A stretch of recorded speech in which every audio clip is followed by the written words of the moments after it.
আমাদের ভূতেদের স্কুলে ভুল করে একটা মানুষ এসে পড়েছে, ওকে খোঁজো। হ্যাঁ স্যার, আমরা ওই মানুষকে খুঁজে আনছি। এখন কি হবে? আবে তুই তো মানুষ, স্যার যদি জানে না তাহলে তো তুই গেছিস। হ্যাঁ হ্যাঁ দেখছি। হ্যাঁ দাঁড়াও, প্রথমে আমি তোমাকে চেক করব। ঠিক আছে স্যার।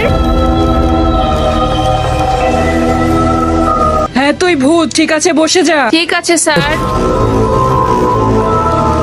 হ্যাঁ তুই দাঁড়া, এবার তোর পালা। Yes sir. হ্যাঁ তোর সবকিছু একদম মানুষের মতো দেখা যাচ্ছে কেন? তুই এবার মানুষ না তো?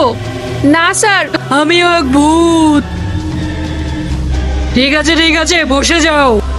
এই তুই তো ভূতই, তুই আমাকে মিথ্যা বলেছিস। হ্যাঁ আমি ভূত, কিন্তু অর্ধেক, কারণ আমার বাবা একজন মানুষ ছিলেন আর আমার মা রাক্ষস। কি তুই অর্ধেক মানুষ আর অর্ধেক ভূত? হ্যাঁ, আর তোমার যদি ভিডিও ভালো লেগে থাকে তাহলে ভিডিওতে অবশ্যই লাইক করে সাবস্ক্রাইব করতে ভুলো না।